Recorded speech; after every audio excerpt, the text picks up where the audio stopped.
2-year-old Ezra used to wake 4 times a night scratching his legs until they bled. His mum tried every single cream the chemist recommended, but nothing worked longer than a few hours at most. Then one evening she rubbed a thin layer of cold-pressed castor oil across his shins and the backs of his knees carefully. She tucked him in tightly and waited for the usual crying to start. It never came. Ezra slept 5 hours straight for the first time in months. His mum sat outside his bedroom door in disbelief, listening to silence she had stopped believing was even possible. By morning his skin felt softer. The redness had calmed. The scratch marks looked less angry than before. She took a photograph because she did not trust her own eyes to remember it clearly. Most parents would call that a miracle and move on with their lives. But what happened to Ezra overnight was not a miracle at all. It was chemistry and timing working together perfectly. This video explains what castor oil actually does to your child's body while they sleep at night. Not the folklore version, not the social media version, the version backed by real biology.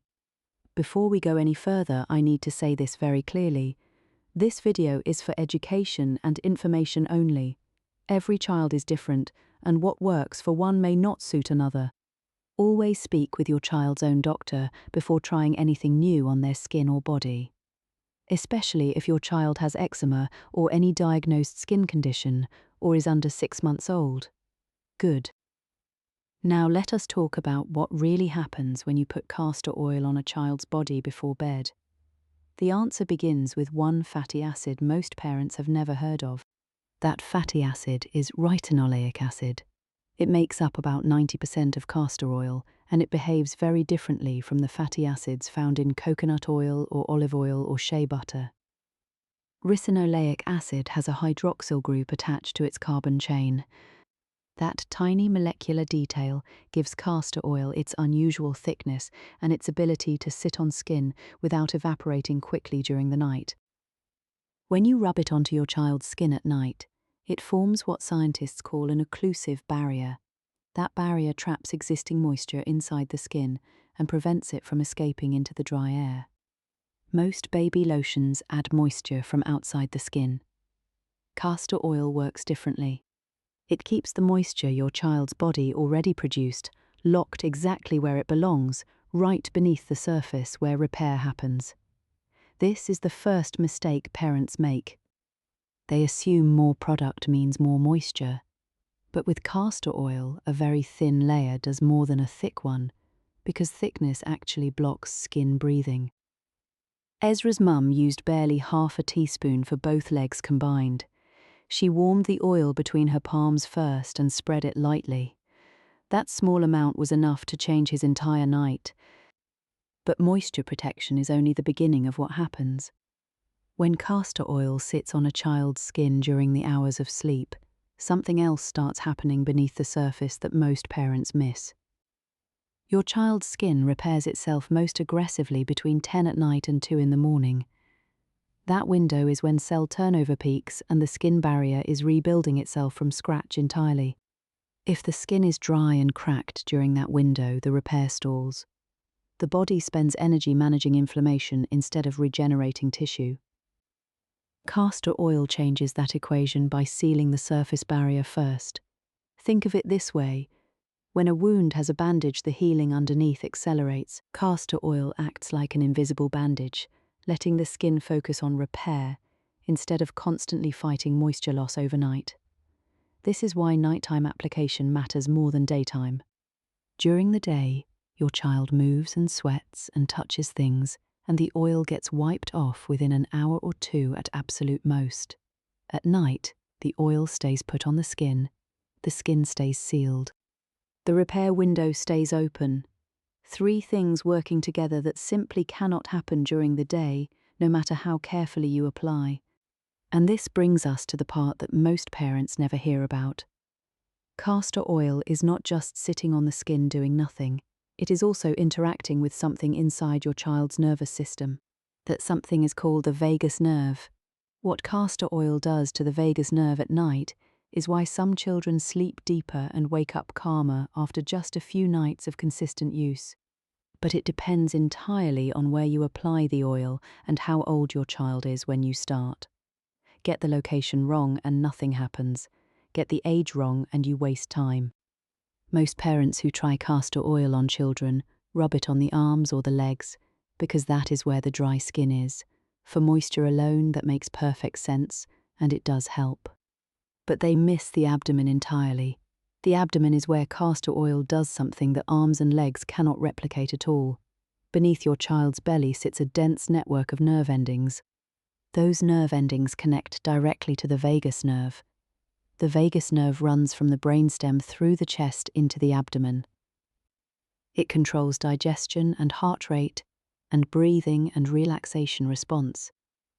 When you gently massage castor oil onto your child's abdomen before bed, the pressure combined with the warmth of the oil activates those nerve endings and sends a signal straight up to the brain.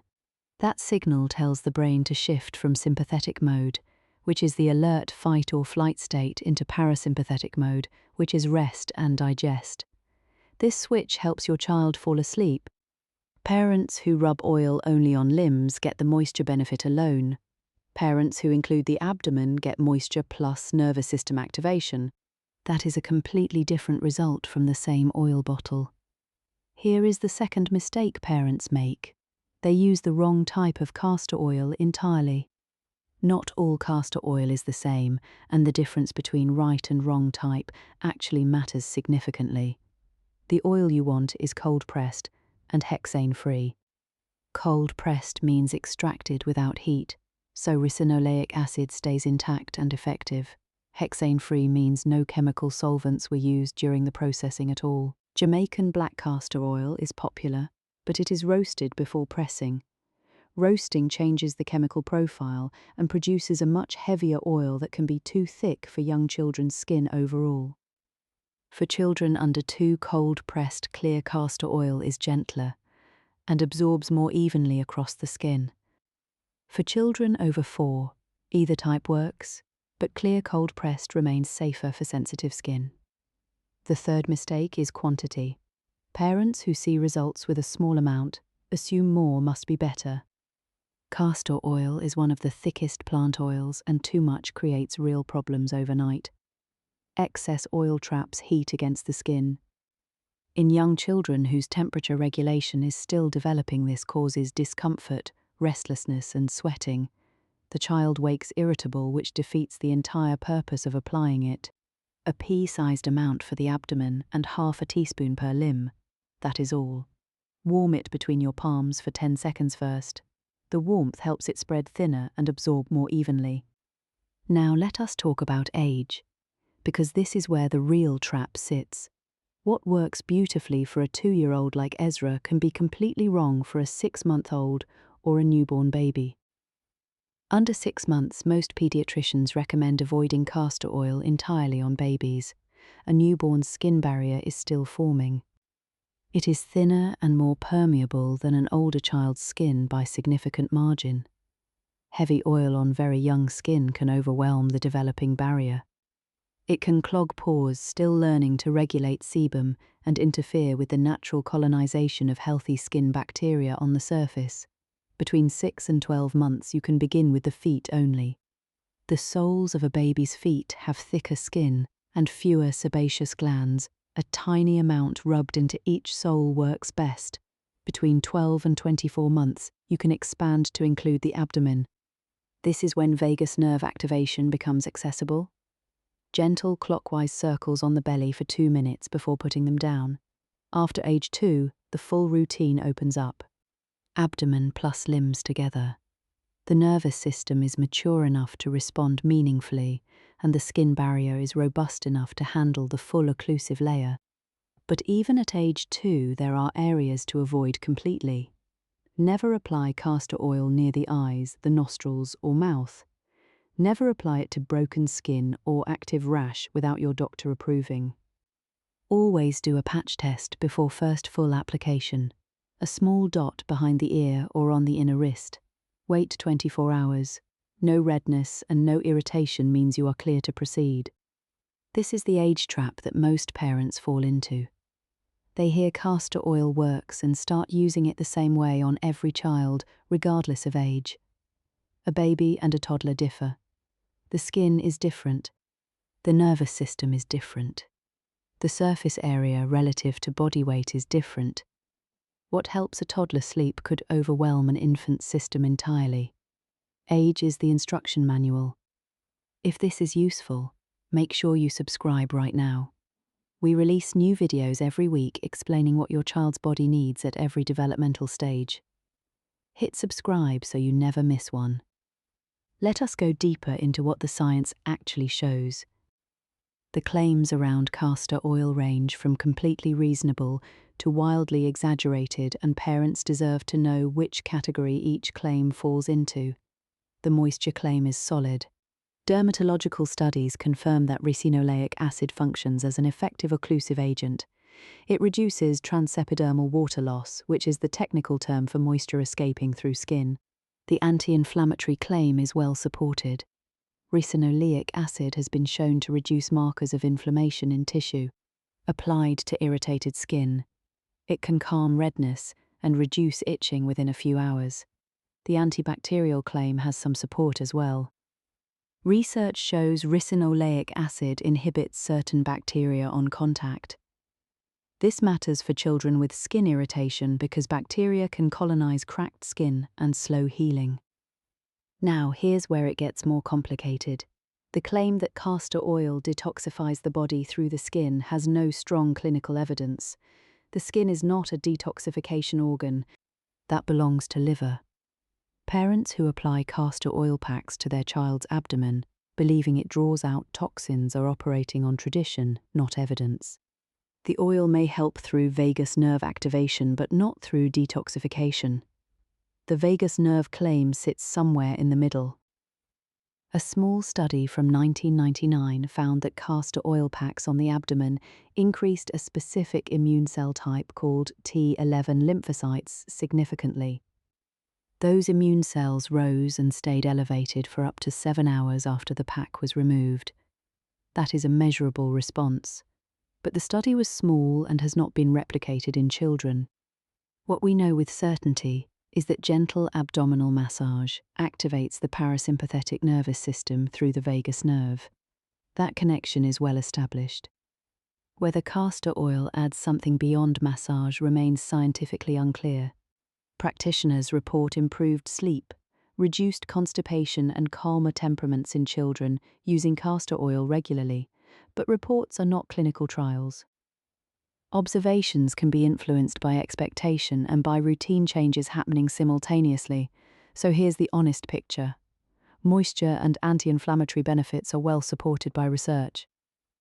Nervous system benefits are plausible and traditionally observed, but not yet confirmed by large controlled pediatric clinical studies. The detox claims are not supported by current evidence at all. That does not mean castor oil is useless. It means parents should use it for what it demonstrably does, and nothing more. Now let us talk about what happens during your child's specific sleep cycle.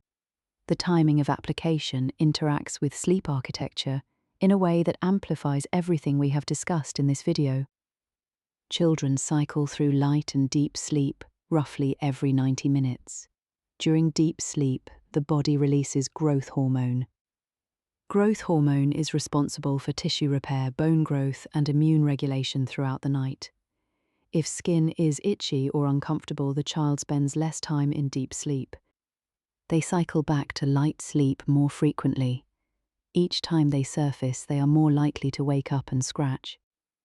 Castor oil helps by sealing moisture and calming inflammation before bed, so the child stays in deep sleep longer.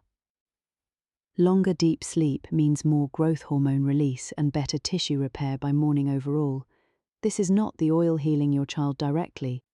This is the oil removing the obstacle that was preventing your child's own body from healing itself during the exact hours designed for that process. Ezra's mum did not know any of this when she first tried it. She just wanted him to stop scratching. What she accidentally did was unlock the sleep cycle his body could not access. The scratching was breaking his deep sleep. Broken deep sleep was slowing his skin repair, Slow repair was keeping his skin itchy, and itchy skin was causing more scratching. A loop feeding itself nightly.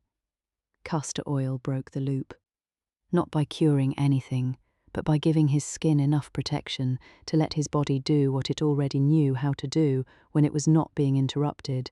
This is what most parents miss entirely. They think the oil is the medicine. But the oil is actually the shield. The medicine is your child's own sleep cycle. It was always there waiting. For parents of children with chronically dry skin, this reframe changes everything. You need a product that protects long enough for sleep to do the healing work, not a product that heals by itself. This is why bedtime application is structural and not optional. Morning application gives 4 hours of partial protection at best. Bedtime application gives 8 hours of uninterrupted repair inside a sealed skin environment. That difference is the entire mechanism. Morning application is skincare. Bedtime application is a sleep intervention. Same oil, but the timing changes what it actually accomplishes inside your child's body every single night. So let me give you the exact routine now. Step by step and age by age. Knowing the science only matters if you know what to do when standing beside your child's bed. Babies 6 to 12 months, feet only. 1 single drop of cold-pressed castor oil between your thumb and forefinger. Rub into the sole of each foot using gentle circular pressure for 30 seconds. Then put on a pair of light cotton socks. The socks prevent oil from transferring to bedding and hold warmth against the soles, which helps absorption. Do this as the very last step before bed. Toddlers, 12 to 24 months. Start with the feet the same way. Then add the abdomen, pea-sized amount on your palm. Warm it for 10 seconds. Then rub gentle clockwise circles on the belly. Clockwise follows the natural direction of the digestive tract. This is not random. Clockwise massage supports natural bowel movement patterns and aligns with the direction food moves through your child's intestines during sleep. 2 minutes of gentle abdominal massage is enough. You do not need to press hard at all. The nerve endings sit close to the surface. Firm but gentle pressure, like smoothing a wrinkle in fabric. Children 2 to 5 years old. Feet plus abdomen plus limbs. Add a thin layer to the shins, the forearms and the backs of the knees, where dry skin concentrates most in young children. Avoid the face, the neck and the chest for this age group unless your doctor specifically recommends it. The face has thinner, more sensitive skin, and the chest can feel uncomfortable under an occlusive layer. Children 5 to 12 years old. The full routine applies, feet, abdomen and limbs. You can add the upper chest if your child has occasional congestion or a cough that disrupts their sleep. At this age, you can also introduce a simple castor oil pack for the abdomen. Soak cotton flannel in castor oil and place it on the belly. Cover with a warm cloth for comfort.